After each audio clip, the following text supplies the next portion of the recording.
warahmatullahi wabarakatuh. Salam sejahtera untuk kita semua. Saya Onel Laila Trisanti, MPD, sebagai dosen tetap dari program studi Bahasa Inggris di Fakultas Keguruan dan Ilmu Pendidikan Universitas Situs Jaya, Banten. Di sini saya sedang mengikuti proses sertifikasi dosen 2026 yang diselenggarakan oleh Kementerian Pendidikan Tinggi, Sains dan Teknologi. Dan di sini saya sedang membuat pernyataan diri dosen dalam unjuk kerja Tridharma Perguruan Tinggi. Di sini saya akan memaparkan mata kuliah yang saya ampu, yaitu Teaching English as a Foreign Language dengan kode mata kuliah MKPS 134 2 SKS. Akan ada 16 pertemuan dalam mata kuliah ini. Lalu di pertemuan ke-8 ada ujian tengah semester dan di akhir ada ujian akhir semester. PL dalam mata kuliah ini yaitu lulusan mampu mendesain, melaksanakan dan juga mengevaluasi proses pembelajaran abad 21 dalam konteks pendidikan bahasa Inggris. Lalu lulusan juga mampu menerapkan metode dan proses belajar dan pembelajaran dalam bahasa Inggris. CPMK inti dari pembelajaran ini adalah bisa mahasiswa memahami langkah-langkah bagaimana merencanakan proses pembelajaran dengan pendekatan-pendekatan yang sesuai, lalu dapat mengidentifikasi approach, method, dan teknik dalam pembelajaran bahasa Inggris. Pada pertemuan mata kuliah yang kelima ini, mahasiswa diharapkan mampu mengidentifikasi penggunaan dari grammar translation method dan dapat menerapkan juga mengembangkan pendekatan tersebut.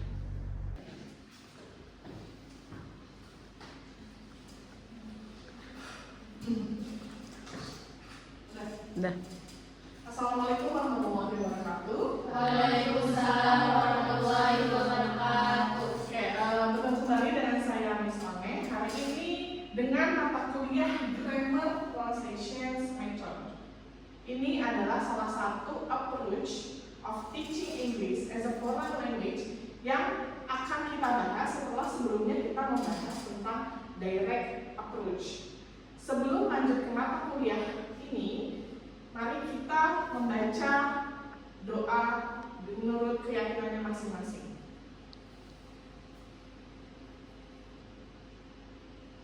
Oke, berdoa selesai.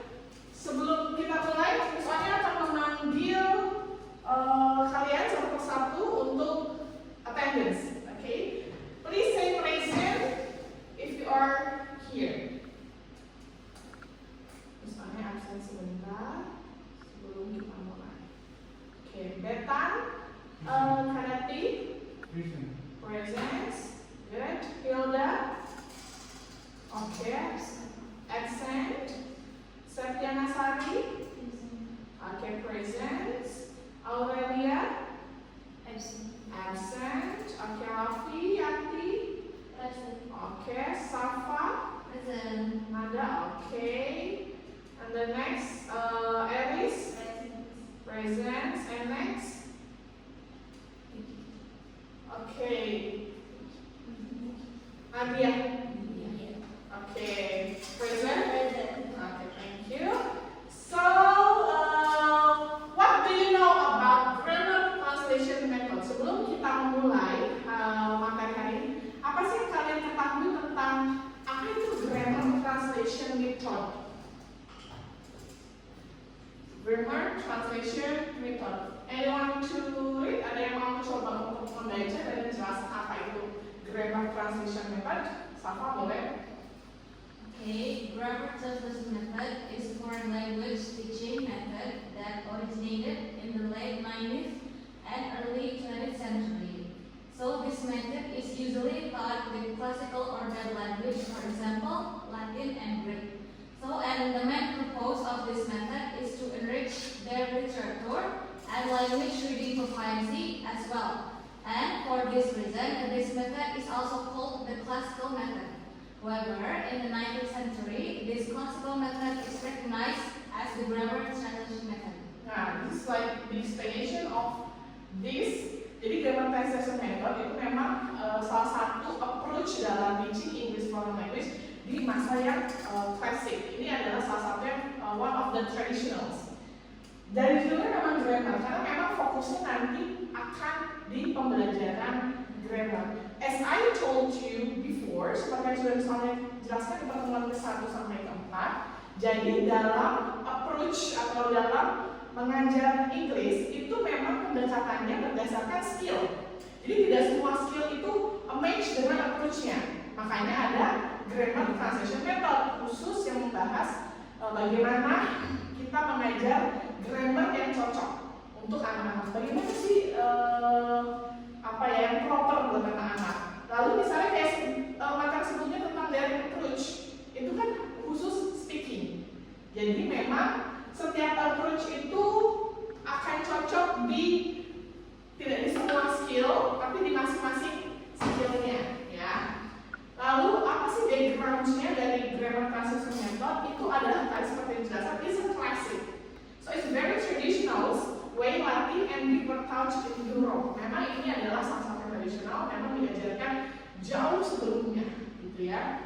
Lalu di tahun 19 di abad ke-19 century, makanya mulai ada pembelajaran modern, ya. Ada French, bahasa French, ada German, bahasa Jerman, juga ada Inggris. Nah, ini grammar translation method itu masih cocok untuk digunakan, even until now. Bahkan sampai sekarang pun masih banyak digunakan, gitu ya. Background dari apa sih tujuannya? Ada yang tahu? Boleh? Tujuan dari grammar translation method, anyone to read? Ada yang mau coba menjelaskan dari grammar translation method ini?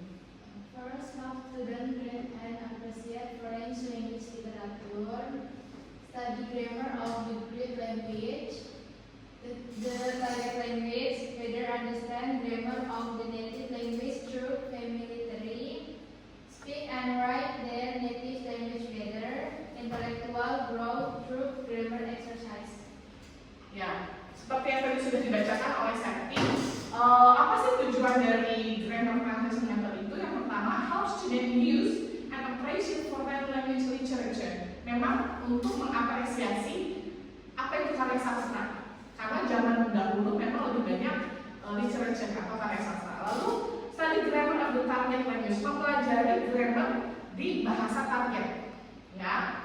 Itu seperti apa? Lalu better understand grammar of the native language through familiarity. Jadi memang untuk memahami grammar itu sendiri yang familiar buat si studentsnya. Lalu speak and write their native language better, untuk bisa berbahasa lebih baik atau seperti native.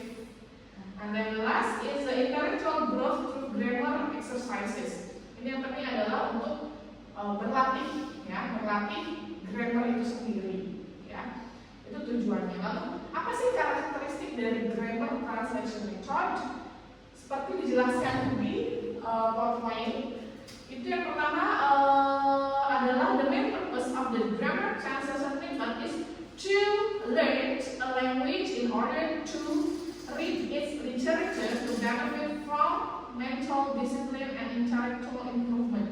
Memang tujuannya atau karakteristik dari grammar translation method itu tujuannya adalah untuk kita bisa mempelajari bahasa itu sendiri, gitu ya, adalah membaca karya sastra.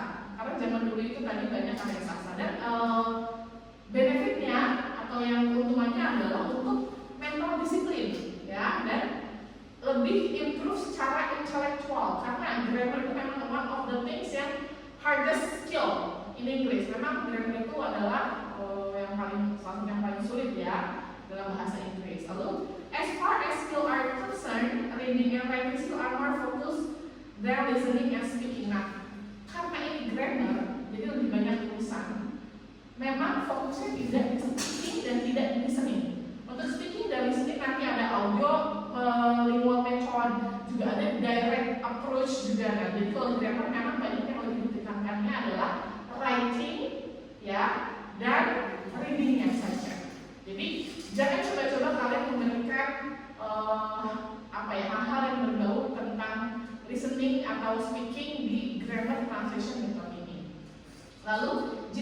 next vocabulary from reading text. The teachers teach through translations, memorization, and dictionary study.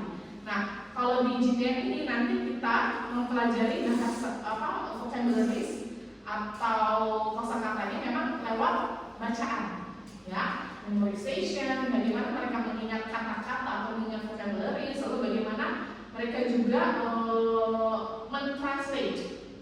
Mentranslate itu bukan book adalah buku, tapi memang harus menjaga buku itu seperti apa. Ya, itu grammar translation method. Lalu selanjutnya, choose the sentence as the basic part of teaching and language practice as well. Memang memilih kalimat-kalimat atau bagian-bagian basic dari latihan mengajar itu sendiri, gitu ya. Fokus pada phrases, grammar, and translation. Memang fokusnya pada grammar dan translation, tidak fokus pada speakingnya. Jadi kamu harus ignore itu speaking skill the student. Karena fokus kamu adalah make them to understand the grammar and the translations, not their speaking, not their listening skill. Ya. And next, in GTM, teacher teach the grammar rules, then give example. Jadi sebelum kamu memberi contoh, kamu menjabarkan dulu apa itu present tense, for example. What is present tense? Kamu jabarkan, nah lalu kamu give example. Ya, jadi kamu memberikan pemahaman dulu ke siswa apa itu present tense, lalu kamu berikan contohnya seperti apa, agar siswa bisa membedakan apa itu present tense, apa itu past dan apa itu misalnya future tense. Ya, and then next, teachers teach in the mother tongue with little active use of the target language. Nah, ini yang paling penting karena apa ya? Penalaran siswa itu kan terhadap bahasa Inggris masih sangat kurang. Jadi baiknya kalau kamu mengajar grammar itu memang pakai mother tongue. If you teach Sundanese students, kalau kamu mengajar siswa Sunda, kamu harus menyampaikan materi dalam bahasa Sunda. It's better karena mother tongue mereka adalah bahasa Sunda. Kamu disampaikannya dengan kalau mereka memang totally mereka semua ada Indonesian, jadi pakai bahasa Indonesia. Students, apa itu present tense? Kamu jangan present tense is a practice telling about daily activities. Mereka nggak mengerti karena mereka saja memahami bahasa Inggris sulit. Apalagi mereka harus bisa grammarnya. Jadi gunakan bahasa ibu mereka. If they are Sundanese student, you use Sundanese speaking. If they are Indonesia, ya pakai bahasa Indonesia aja yang lebih aman. Ya, jadi mereka lebih gampang untuk memahaminya. Anda learners itu memang traditional. Traditional maksudnya teacher as a material deliver, dan student as a receiver. Jadi anak-anak nggak bisa ditinggal aja gitu. Kalau mata kuliah atau pelajaran grammar, mereka suruh paham sendiri present tense. No, they can't. Atau simple past, mereka suruh coba kalian cari sendiri. No, kamu harus yang sebagai explainer, kamu yang deliver materials, mereka yang harus mengerti, lalu you give example. Jadi nggak bisa mereka suruh example sendiri present. Ya, ini bagian past no. It's very hard for them. Makanya ini masih traditional, kalian deliver, student as a receiver. Ya, seperti itu. Any question dulu so far? Any question, guys?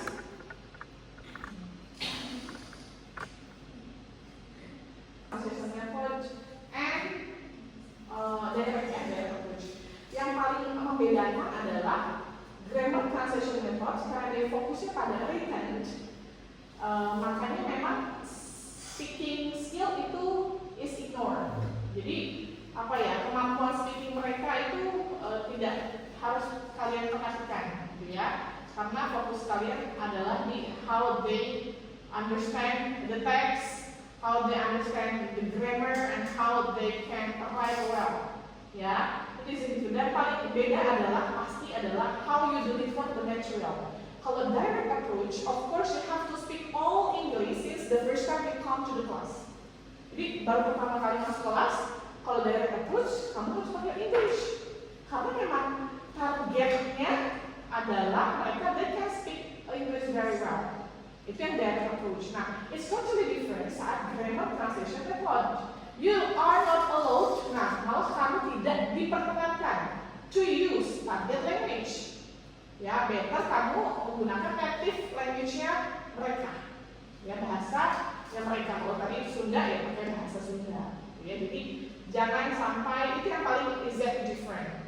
Ya, boleh nggak sih grammar translation method itu pakai Inggris? Boleh. Only instruction biasa. Misalnya open your book, boleh. Karena kan itu instruksi, ya. Tapi kalau kamu explain-nya pakai Inggris, no. Ya. So thank you for the questions, Birhan. Can we continue for the next? Kita lanjutkan ya. Apa sih tujuan atau objektif dari GTM atau Grammar Translation Method? Seperti yang telah dijelaskan sebelumnya, as mentioned before, ya, the main objective of the Grammar Translation Methods itu adalah enrich, ya, the Latin and Greek literature in order to get the benefit of mental discipline and intellectual abilities yang resultnya adalah foreign language study, ya. Salah satunya adalah students are able to read literature which is written in the target language. Jadi anak-anak bisa membaca karya sastra dalam bahasa Inggris. Ini kita contohnya pakai bahasa Inggris ya. Target language apa? Inggris. Berarti mereka harus bisa baca teks dalam bahasa Inggris ya. And the second, they are able to translate from and into the target language. Mereka pun bisa comprehend atau bisa memahami teksnya dalam bahasa Inggris. Walaupun teks bahasa Inggris, tapi kamu paham ini cerita tentang apa anak-anaknya. And next, they are able to enhance their skill in reading and writing, dan juga meningkatkan kemampuan membaca dan menulis mereka. Jadi after they can read, bisa jadi mereka bisa write the story atau write the text gitu ya, well, secara grammatically correct. Jadi bukan cuma bisa nulis. Kalau bisa nulis, kamu asal bisa, tapi no. Kalau grammar translation method, you can write well, ya. Kamu bisa menulis dengan benar, sesuai dengan kaidah grammar, ya. Grammatically correct. Nah, apa sih teknik? Nah, ini adalah teknik bagaimana kamu, you as a teacher, teaching them in grammar translation method. Nah, gimana sih cara ngajarin grammar translation method? Nah, the first is seperti yang sudah dijelaskan oleh Larsen in 2000s. The first, in GTM atau Grammar Translation Method, students translate literacy extract from the target language into their mother tongue. Nah, mereka bisa, misalnya contohnya membaca dalam bahasa Inggris dan dia bisa menjelaskan, explain kembali atau retell the story dengan bahasa mother mereka, for example Indonesians. Jadi mereka bisa gitu ya, mentranslate bacaan atau literasi. Lalu students read comprehensive text and try to find information in inference and relate to personal experience. Mereka juga bisa membaca secara komprehensif teksnya, ya. Dan juga mereka bisa menemukan informasi apa yang ada di dalam teks itu. It's not just a reading, but they can find new information in the text. Ya. Lalu mereka juga bisa relate dengan personal experience mereka, dengan pengalaman pribadi mereka sendiri. And then they find synonyms and antonyms for words that appear in the text. Jadi memang tidak hanya sekedar comprehend, memahami, bisa mengintel, tapi mereka juga bisa, mereka tahu loh, akhirnya sinonim dari, bisa for example, synonym of the expensive itu apa, antonym dari expensive itu apa, gitu ya. Apa misalnya antonym dari experience itu apa, dan synonym dari experience itu apa. Jadi mereka is not just learn about the text, kata-kata yang ada di teks, tapi mereka juga punya pengetahuan the new knowledge after they read the text. Questions ya, question for students ya. Oke, alright. Please. Tadi kan Miss menjelaskan tentang GTM yang objektifnya, teknisnya. So, what are the goals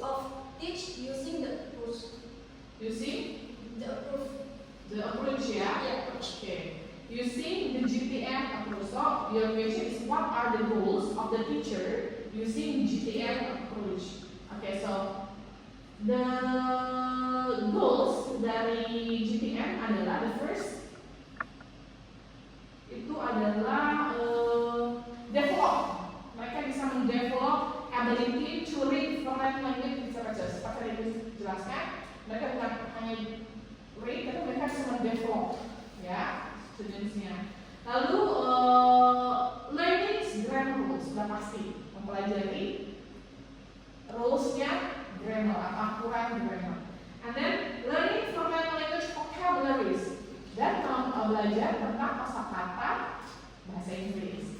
And then studying foreign language is a good for students mental exercise, juga untuk latihan student. Itu adalah goals kenapa teacher menggunakan GTM.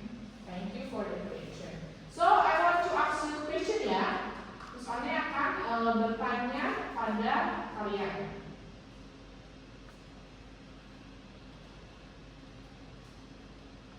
How is the teachers respond to students' error? Kira-kira bagaimana sih respon teachers kalau misalnya students-nya make errors? Anyone? Ada yang mau answer? Fluffy, you wanna try? Okay, please. Teachers respond to student errors. First, correction is emphasize atau appreciate. Second, error as unnecessary and sign of failure. Third, accuracy to attend.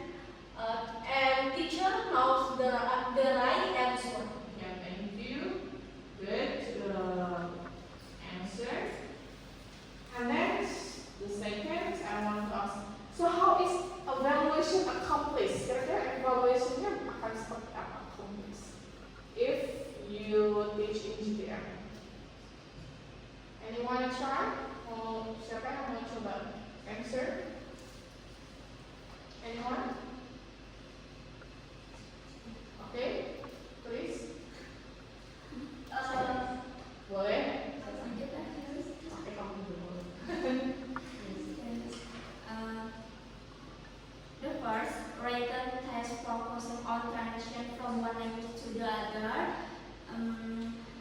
The two questions about foreign language culture and question on the application of foreign language grammar rules. Okay, this is how evaluations accomplished. Yeah. Okay, thank you for the question. So the conclusions of today's materials of GTM or grammar translation method is although the grammar translation method has some limitations, walaupun memang banyak grammar translation method karena memang ini very old, very traditional method karena ada limitationsnya. Tapi the learners get a lot of benefit to develop their skill in their target language. Tapi pasti students akan mendapatkan banyak keuntungan yang nanti akan terdevelop untuk skill mereka dalam target language.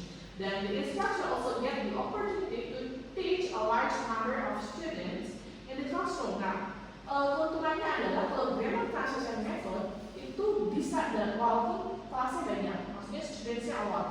Jadi boleh banget gitu ya untuk kelas besar ya. And they don't need to give more effort to take the class. Dan mereka harus banyak effort. Karena tadi explain and exercise, explain example exercise. And then further, it helps the students develop their mental and intellectual abilities. Sudah pasti ya, meningkatkan mental mereka dan juga intelektual mereka gitu ya, secara reading, writing, and grammar. Okay, so thank you for today's. I'm going to see you later on the next meeting for the next materials. You can read before my class. See you later on the next week. Have a nice day. Goodbye. Assalamualaikum warahmatullahi wabarakatuh, everyone. Waalaikumsalam warahmatullahi wabarakatuh. Demikian video pembelajaran pernyataan diri dosen dalam unjuk kerja Tridharma Perguruan Tinggi dalam bidang pengajaran oleh saya, dosen tetap Universitas Situs Jaya Banten, One Laila Trisanti, MPD. Terima kasih. Assalamualaikum warahmatullahi wabarakatuh.